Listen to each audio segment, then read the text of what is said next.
Certo, senhores? Então o negócio é o seguinte, BTC, a moedinha da praia, vamos lá. No gráfico do S&P 500, então comparando com o S&P 500, ao mesmo tempo que nós temos tendência de alta no S&P 500 contra o BTC, então isso significa que o S&P 500 pode derreter e o Bitcoin pode derreter com uma velocidade maior, né? Nós temos também um detalhe muito importante que nós temos que ver. No semanal, pessoal, prestem atenção, esse é o gráfico semanal. No semanal, nós estamos entrando em região de sobrecompra. No semanal. Isso significa que por muitas semanas, desde o início do ano, né? Desde novembro do ano passado, vamos lá, 1º de novembro aí do ano passado, nós começamos o bear market, né? Então, nosso bear market todo que a gente está vivendo é essas semanas aqui, ó. Beleza? Onde é que seria o topo, vamos dizer, o ponto máximo que ele poderia chegar? Percebam que se a gente colocar aqui nesse suporte perdido, ele vai, num primeiro momento, agir como resistência, certo? Qual é o comum do BTC? O comum do BTC é se valorizar perante os outros ativos tradicionais porque ele tem mais escassez.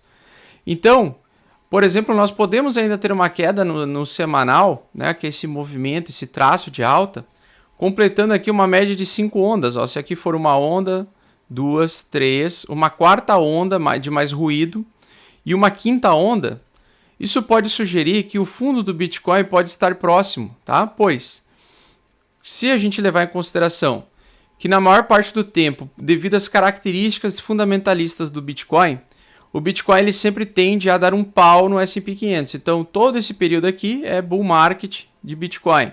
Todo esse período aqui também, nesse primeiro semestre de 2019, nós tivemos um bull market de Bitcoin. Então, nós temos aqui também o último bull market que a gente teve, que foi esse daqui, que arrefeceu agora aqui. Mas lembrando que a análise gráfica ela vai respeitar também todos os tipos de gráficos, né? Então, se a gente espera que aqui é um suporte perdido, aqui a gente pode esperar que aqui também vai ser uma resistência para o Bitcoin ganhar do S&P 500. E aí onde é que estaria esse ponto máximo, né? Provavelmente final do ano. Final desse ano, aí, outubro, novembro desse ano, pode ser que a gente chegue no suporte para testar como resistência, para que depois, no primeiro semestre ou segundo semestre do ano que vem, o Bitcoin comece a ganhar valor perante ao S&P 500. E por que isso acontece mesmo com um cenário macro tão terrível? Porque o preço, o valor do Bitcoin ele não foi perdido, o valor do Bitcoin se mantém, ele continua tendo seus fundamentos corretos e muitas pessoas têm interesse em comprar Bitcoin, principalmente próximo ao ciclo de alta. Então, geralmente, quanto mais tempo passa que o Bitcoin está desvalorizado, mais a sua assimetria toma conta. Por quê? Porque chega um dado momento em que o mercado interpreta que o preço do Bitcoin ele está tão descontado que vale a pena entrar. Então, onde é que vai provavelmente valer a pena entrar? Provavelmente vai valer muito a pena, né, a partir aí de 31 de outubro. Geralmente, se a gente tiver uma sequência de semanas de alta aqui, em 31 de outubro para novembro ali provavelmente vai ser um bom ponto quando completar mais ou menos um ano de bear market. Pode ser que seja um bom ponto, né, de encontrar o fundo majoritário do Bitcoin, né, a formação de fundo. Eu acho que o Bitcoin já está em fase de consolidação de fundo, mas isso seria uma confirmação, né, esse gráfico aqui ele seria uma confirmação e eu acho interessante a gente salvar ele e deixar ele aqui num ponto de favorito, porque é interessante você ter esse dado histórico aqui e depois a gente acompanhar para ver se ele vai completar. Então eu adorei esse post aqui, eu queria mandar um abraço até para ele de novo aqui para o nosso jovem, que eu adorei esse post que ele postou hoje de manhã, acho que é há 12 horas atrás aí, é que eu vi hoje de manhã, né? Eu vi hoje às 5 horas da manhã. Pro Eric Guide, tá? Ou Guide, não sei se é Eric Guide ou Guide, tá? Enfim, gostei demais aí achei bem interessante o post dele, tá? Lembrando, né, ele falou que tá preocupado e tudo mais, mas eu comento com vocês, né?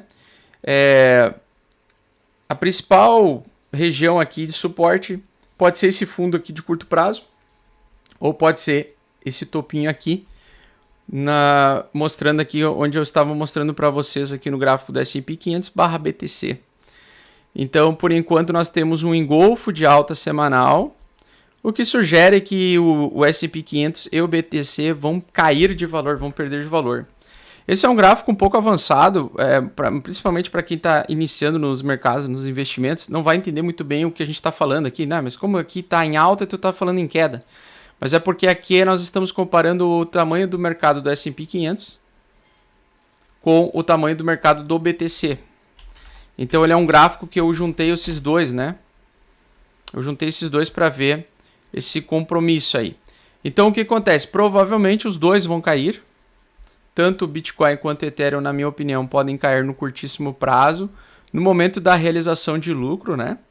Então, no momento de realização de lucro, eu acho que os dois podem cair, mas à medida que eles chegarem nos seus suportes anteriores, eles podem ser testados e podem fazer a reversão. Um detalhe que eu gosto bastante, quando ele vem e aproxima de longo prazo a região 0,5 de Fibonacci, então Fibonacci é um matemático também, que ensina o seguinte, né? Quanto mais distante nós estamos na retração de Fibo, né? No momento do repique é bem provável que se faça um fundo mais alto do que o fundo anterior no futuro. Mas eu vou ser bem sincero para vocês, tá? Eu acredito que o mercado ele vai ficar bem definido, vai ter mais quedas pela frente por causa do movimento hawkish que eu acredito que o Fed está antecipando. Ontem, com a ata do Comitê de Mercado Aberto do Banco Central Americano, ele deixou em aberto que os próximos passos do Fed, né, terão intensidades dependendo dos indicadores econômicos. Isso não é novidade. Eles vão acompanhar dois índices de inflação, que é o CPI e o PCE, que são dois indicadores de inflação. Ao mesmo tempo, eles vão acompanhar o próximo indicador de desemprego.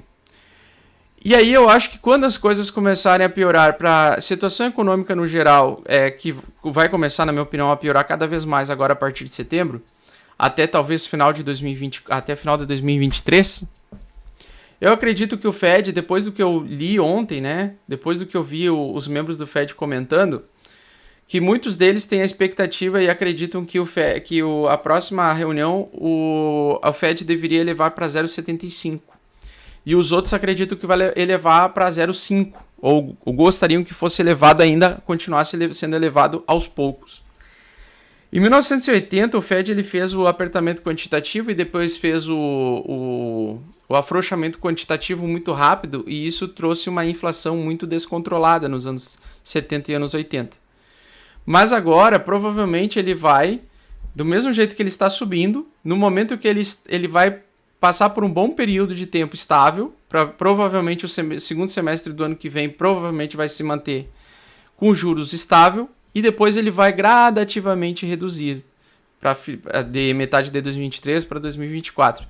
Então, pela postura que eu estou vendo, o sangramento ele vai ser lento, vai ser devagar, ou seja, a economia vai arrefecer aos poucos, e ela também depois, com o tempo, ela vai ter uma recuperação lenta. Então eu não acredito, por exemplo, em recuperação em V, tá? Como tem muita gente que está acreditando que vai ser recuperação em V, que já vai vir aqui, já vai começar a fazer topos e fundos ascendentes. Para o mercado de capitais de volatilidade, seria ótimo, né, ele fazer topos e fundos ascendentes já agora, bull market, foda-se. Mas o mais provável, o mais comum, tá, pessoal, é ele, talvez até consiga ainda passar ainda semana que vem um pouquinho de alta aqui, tá? Mas enfim, se não passar, também foda-se, porque eu não tenho como prever se vai despencar agora aqui ou se vai continuar subindo. Mas uma coisa que me chama a atenção, né, nessa região de realização de lucros, com essa alta que nós tivemos muito forte nos mercados aí nesses últimos 2 meses, e eu acho que ele vai agora cair, tá? Independente se ele subir mais um pouco, se ele for até o ponto de controle aqui, ou se ele voltar já agora, eu acredito que nós vamos passar por um período um pouco mais de sangramento lento, mais lateral também, e que vai fazer com que dê uma oportunidade bem longa de fazer investimento num cesto de investimentos, né, e também acumular reserva de valor, que é dinheiro, tá? Então, a minha estratégia, né, para todo esse período até 2024, ela tá bem clara, né? Vou aproveitar todo esse período aí de 1 ano e 4 meses ainda que nós temos para acumular aos poucos, sem entrar com tudo nos ativos. E aí eu vou explicar isso melhor para vocês. Então nós temos o seguinte, né? Provavelmente depois dessa talvez última alta que ele entregue nos próximos final de semana ou na próxima semana, que ainda pode subir na próxima semana, eu acredito que nós vamos entrar num período de realização e também indefinição do mercado com medo. Então o VIX, depois que ele tiver uma estourada a qualquer momento, o VIX é o volume do S&P 500. Eu vou colocar aqui a volatilidade do S&P 500, né? Então, por exemplo, agora, em breve, na minha opinião, provavelmente nós vamos ter um aumento de volume bem rápido, que vai ser em setembro, né? Uma porrada aí de volatilidade, de volume, que pode caracterizar por um início de movimento mais brusco de baixa, mas que depois vai se acalmando de novo, tá?